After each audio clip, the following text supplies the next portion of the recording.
minha gente, tudo bom com vocês? Saudade, nono ano. Muito bem, nós vimos nos módulos anteriores a Primeira Guerra Mundial, né, e suas consequências. Nós vimos que os países europeus se envolveram num conflito, principalmente porque, né, com a Revolução Industrial, era preciso ter matéria-prima para abastecer a indústria, certo? Fontes de matéria-prima, e uma vez o produto industrializado pronto, era necessário ter mercado consumidor, quer dizer, pessoas para comprarem esses produtos, certo? Então, a Primeira Guerra Mundial, ela se deve principalmente a 3 fatores ligados ao processo de revolução industrial e à implantação do capitalismo na Europa. Quais são eles? Busca de fontes de matéria-prima, carvão, minérios, de forma geral, para abastecer a indústria, né? A procura de colônias na África, né? Estabelecer essas colônias e a disputa por essas colônias. Além disso, busca por mercados consumidores para seus produtos. Então, essa tendência de expansionismo dos países europeus, né, acabou gerando um conflito que foi a Primeira Guerra Mundial, certo? Terminada a Primeira Guerra Mundial, né, esses conflitos iniciais não foram resolvidos, mas os países que lideravam o sistema capitalista na época, né, estavam destruídos pela guerra, né, deixaram de ser a mola propulsora do sistema. Um outro país, num outro continente, os Estados Unidos, que não se envolveram, quer dizer, o conflito não foi dentro dos Estados Unidos. Os Estados Unidos se envolveram na guerra sim, né? Apoiaram a guerra sim. E uma vez terminada a guerra, o conflito, a bagunça na casa do outro, né? Os Estados Unidos ajudam a reconstruir os países da Europa. Então, emprestam, né, dinheiro para que esses países se reconstruam. E a gente sabe que uma vez, né, o sistema financeiro emprestando dinheiro, não vai devolver menos do que emprestou, ou seja, os lucros obtidos com essa reconstrução dos países europeus após a Primeira Guerra Mundial fez com que os Estados Unidos se alavancassem enquanto potência, ou seja, foi a primeira experiência norte-americana de que fazer guerra na casa dos outros era um excelente negócio para sua indústria, certo? Muito bem, e os Estados Unidos vendiam como nunca, né? Ora, durante a guerra já vendiam, né? Armas, equipamentos, né? Enfim, né? Uniformes, tecidos, né? O cantil onde ia água, né? A latinha de ração que os soldados comiam, né? Ração, gente, é o nome da latinha ali onde vai o alimento, né? Que equivale a uma refeição para o soldado, né? Até isso os Estados Unidos produziam. Terminada a guerra, né? Os Estados Unidos emprestaram dinheiro e continuaram produzindo. Só que, né, o foco de consumo era outro. E a indústria americana continuou produzindo e lucrando muito. Isso fez com que, dentro dos Estados Unidos, o modo de vida das pessoas fosse alavancado, né? Ou seja, as pessoas melhoraram de vida, né? Desde as camadas mais populares até as mais abastadas, né? O sistema econômico, os ricos americanos ficaram muito mais ricos, né? A classe média adquiriu um poder aquisitivo, um poder de consumo como nunca havia se visto antes, certo? Música, né? Estilo de vida, os carros, Ford, né? Linha de produção, certo? A música, aí você nunca... A música tem a ver com isso, professora? As pessoas têm dinheiro, elas têm dinheiro, têm condição de pagar o seu lazer, né? Então, jazz, a música negra americana, passou a ser cantada e a ser propagada também por essa elite branca, certo? E se espalhou no mundo inteiro, né? As mulheres, né, mudaram seu penteado, seu modo de se arrumar, né? O uso abusivo de joias, objetos de adorno, enfeites, né? A forma com que se construía e se financiava casas, as pessoas começaram a emprestar dinheiro com muita facilidade. Por quê? Porque havia um giro de capital muito grande no sistema financeiro, os bancos, né, as empresas. Então, era muito fácil emprestar dinheiro, né, porque as pessoas tinham condição de pagar, certo? E essa facilidade e esse volume de moeda circulante não provocou uma alta inflacionária, porque a gente sabe que dinheiro demais no mercado faz com que o preço dos produtos suba. Isso não aconteceu. Por quê? Porque havia um giro de capital e de trabalho, havia emprego, havia trabalho, havia prosperidade, né? Muito bem. Mas os países europeus começaram a se reconstruir, certo, gente? Olha aqui, ó. Os países europeus começaram a se reconstruir. E esses países deixaram de comprar os mesmos produtos da Europa. Primeiro, né, a indústria bélica americana, né, equipamentos de guerra. Ora, a guerra tinha terminado, não era mais preciso comprar uniformes, botas, cantil, latinha de comida dos Estados Unidos. Algumas indústrias americanas continuaram produzindo os mesmos itens, um dos mesmos produtos que produzia durante a guerra. Então, não havia um planejamento de pós-guerra. Opa, produzia botas para os soldados, agora nós vamos começar a produzir, né, outro tipo de calçado. Vamos ver o que os países da Europa precisam, né? Então, houve-se essa questão. E no campo, né, a produção de grãos também se multiplicou. Os países da Europa, à medida que o tempo foi passando, que a guerra terminou, né? A partir de 1919, os países da Europa também começaram lentamente, mas a se recuperar, a produzir grãos novamente, né? As cidades foram se reerguendo, certo? O campo foi também, né? Se modernizando, certo? Não se comprava mais tanto dos Estados Unidos. A produção de algodão na Europa, né, começou a ser intensificada, então o algodão para fazer os tecidos, né, que era o produto base, o produto mais barato, certo? Começou a ser produzido novamente na Europa. Enquanto isso, os Estados Unidos continuaram num ritmo frenético, como se essas vendas, como se esse novo modelo de vida americano nunca fosse terminar, certo? Muito bem. Mas com o passar do tempo, essas empresas que tinham as suas ações supervalorizadas e que eram vendidas na Bolsa de Valores, o que é uma Bolsa de Valores, professora? Bolsa de Valores é um lugar, né, onde se vende, se negocia, né, as empresas, compra e venda, né, enfim, de uma forma bem simples, né, onde se compra e se vende ações. O que são ações? Ações são papéis, né, a professora não tem aqui em mãos, mas imaginem que essa folhinha aqui, né, represente um volume de ações, tá? Assim, quando a pessoa compra as ações, ela tem um valor. Se essa empresa passa a lucrar, né, como por exemplo a Microsoft, né, e outras tantas empresas, essa empresa ela cresce, quer dizer, ela dá lucro, essa atuação que você comprou, custando, por exemplo, R$1.000, né, ela vai te valer, né, se a empresa cresceu, por exemplo, 100%, ela também vai valer 100% a mais. Além disso, você ganha, né, o lucro mensal ou anual, dependendo né, como está o registro dessa empresa, tá? Então, você participa dos lucros da empresa, certo? Agora, se a empresa der prejuízo, né, você também é dono de uma parte dela, você também é um acionista. Por exemplo, se você pagou R$1.000 por ela, por esse volume de ações, né, por esse bloco de ações, e de repente essa empresa começou a dar prejuízo, você não vai conseguir mais vender por R$1.000, você vai vender ela por menos, né? Existe muita especulação financeira, né?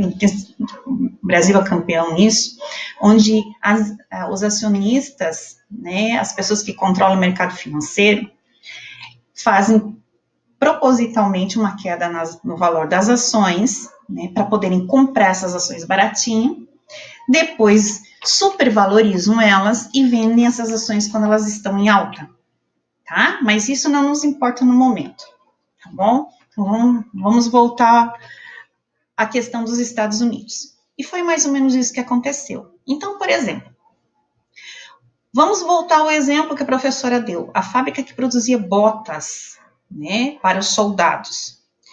De repente, essa empresa percebeu que os estoques estavam ficando muito elevados, quer dizer, tinha muita bota e os países europeus não estavam mais comprando. Por quê? Porque tinham passado a guerra, né? E a indústria europeia também estava se reerguendo. A gente tem que lembrar que a Revolução Industrial aconteceu lá na Europa, né? Inglaterra e os demais países, a partir da Revolução Industrial Inglesa, né, tinham toda a experiência e tecnologia, né, para voltar a produzir.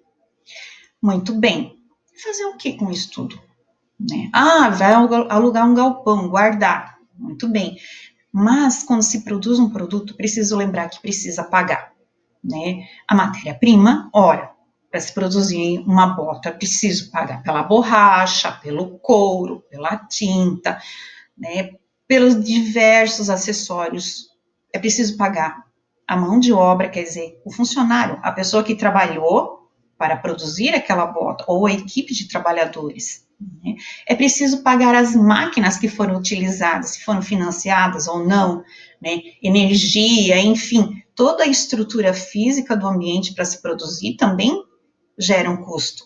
Né? Então, agrega custo da matéria-prima, agrega o valor da mão de obra, né, dos trabalhadores, e agrega todo o custo de estocagem e do ambiente físico para se produzir, né, aquele determinado produto, como no exemplo calçado, certo?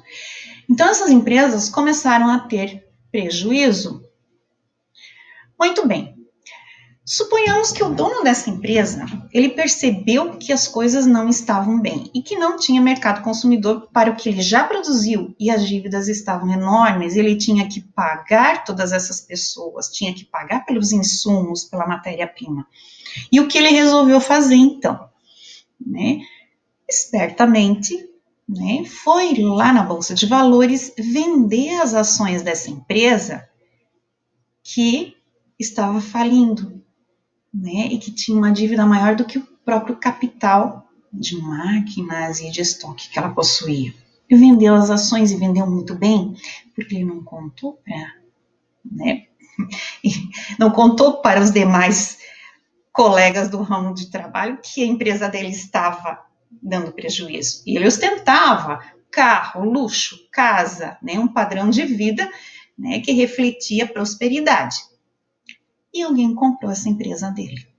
Certo? Alguém comprou essas ações ou várias pessoas compraram lotes de ações de uma empresa que estava falida. E aí?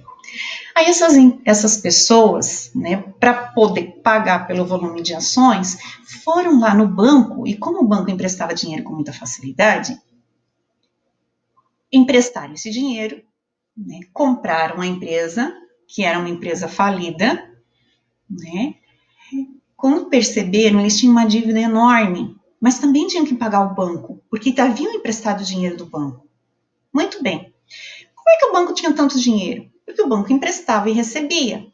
Mas num determinado momento, o sistema bancário tinha emprestado tanto dinheiro, mais dinheiro, do que o próprio banco possuía.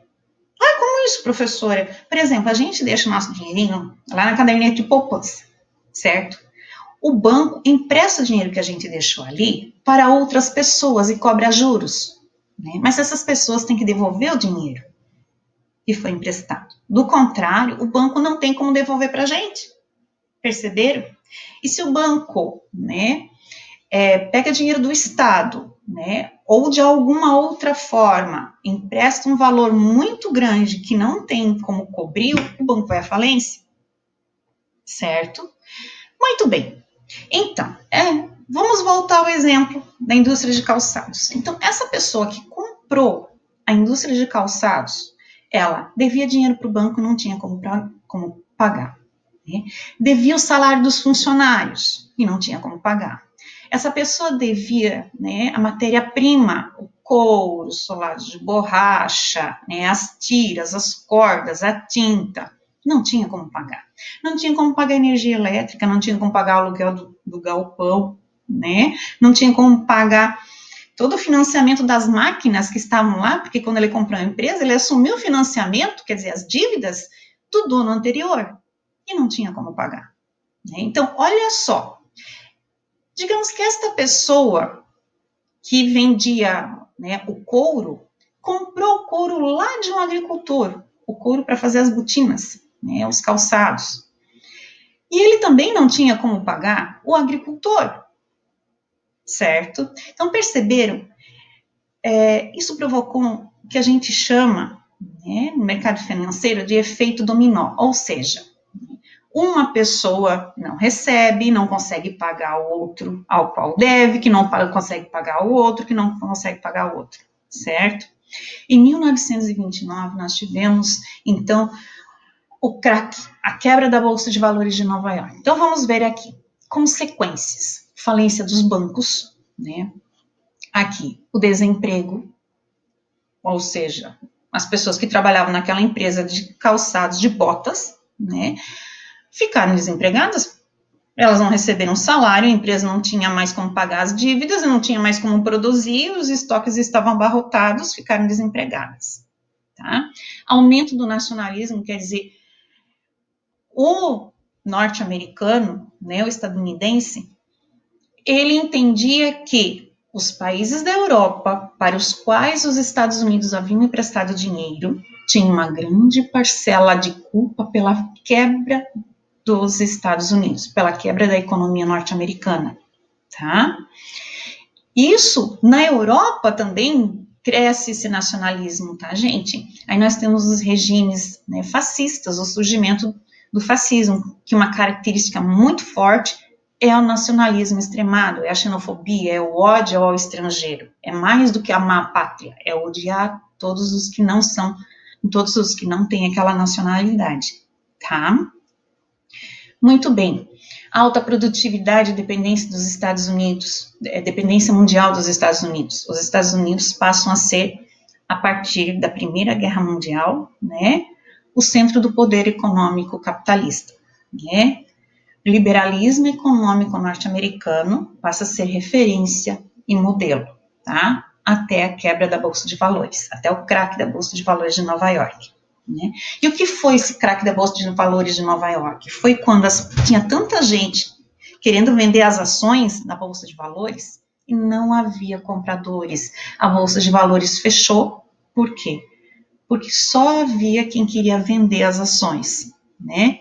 E até havia ações de empresas fantasmas que nunca existiram, porque com a facilidade de empréstimo, né, dos bancos, havia muita gente, né, que registrava uma empresa fantasma, empresas que na verdade eram de fachada, não existiam. Para quê? Para conseguir empréstimos, financiamento bancário e sumiam. Então, a especulação financeira também provocou isso, tá, gente? Isso não é só Brasil, em outros países nós também temos isso. Né? Quais os reflexos no Brasil? Redução do consumo do café. O Brasil era o país que mais, no mundo todo, era o maior produtor de café. E os Estados Unidos e os países da Europa eram nossos maiores consumidores. Então, né, durante a Primeira Guerra Mundial, nós temos uma queda na venda de café, tá? Porque os países europeus não iam tomar nosso cafezinho, né, gente? Eles estavam em guerra. Então, uma queda brusca na venda de café, de grãos para os países da Europa e Estados Unidos, né?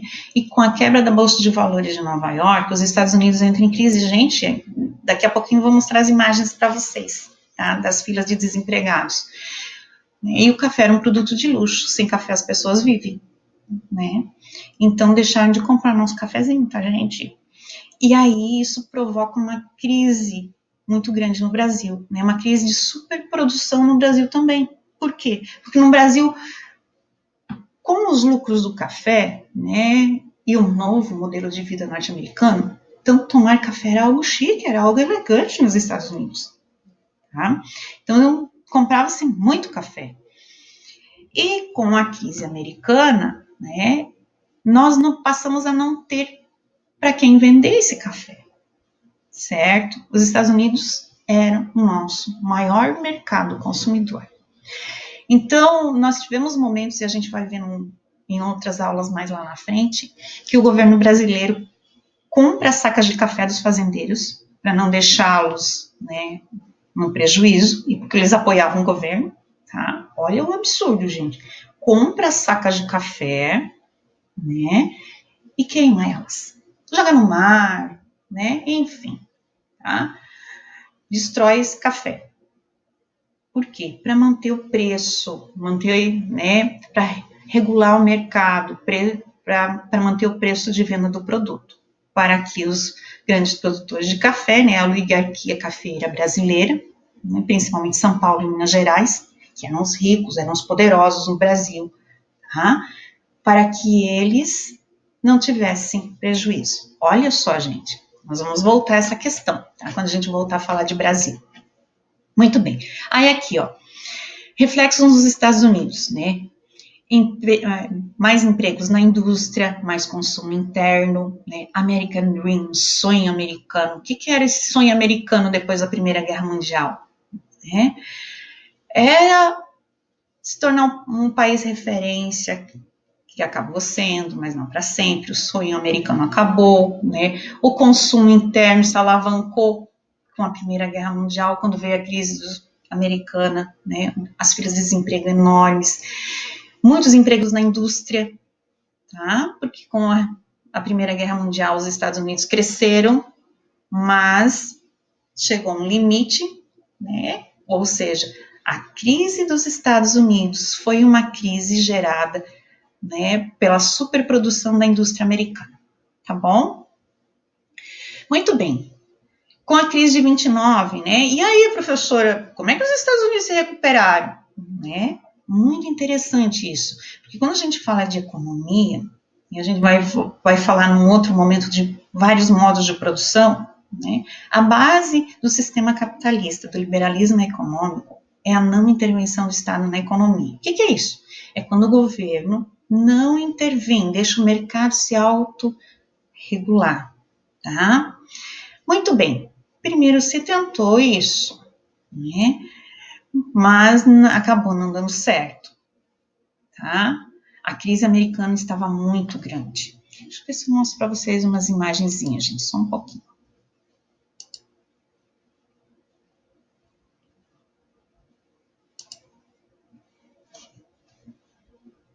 Aqui, fotos da crise. Ó, dá uma olhadinha aqui. Olha só, né? O inverno americano, o rigor do inverno americano, as pessoas na fila para tomar sopa, tá? Deixa eu voltar aqui.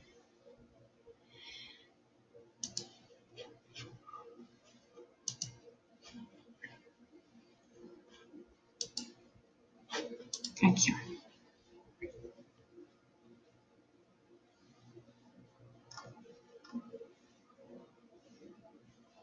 Olha aqui, ó, gente.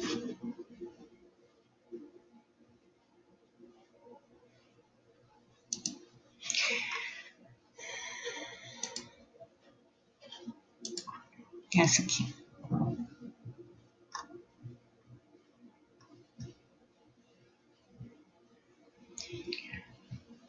Aqui, ó, multidão em pânico nas ruas próximas ao Wall Street, né, o centro econômico, centro financeiro dos Estados Unidos, tá? Olha aqui, ó. As pessoas queriam entender o que estava acontecendo e não, até então não faziam ideia do que estava por vir, tá? Muito bem. Vamos voltar para cá. Ó, gente, então, até que o presidente Roosevelt foi eleito, né, em 1933, e aí ele decretou algumas medidas intervencionistas, tá? Diferente do que se tentou fazer até então, né? Esse processo foi lento, né? Dentro da ideia do liberalismo econômico, o próprio mercado se regula, né? O próprio mercado dá um jeito de superar suas crises, Mas como não deu certo, era preciso intervir, criar uma série de medidas para recuperar a economia. Né? Livre mercado não deu certo. Né?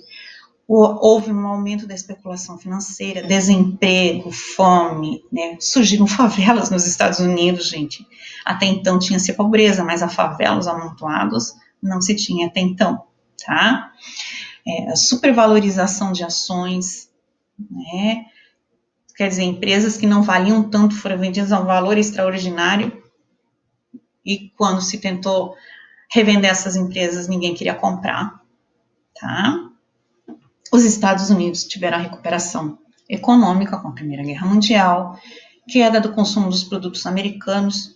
Ora, se eu tenho uma máquina de costura e eu sei costurar, por que eu vou comprar algo muito caro se eu mesmo posso produzir, né?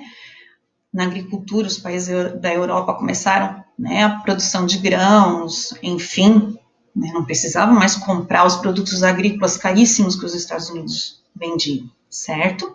Então, houve uma queda do mercado consumidor americano, tá bom? Muito bem, gente.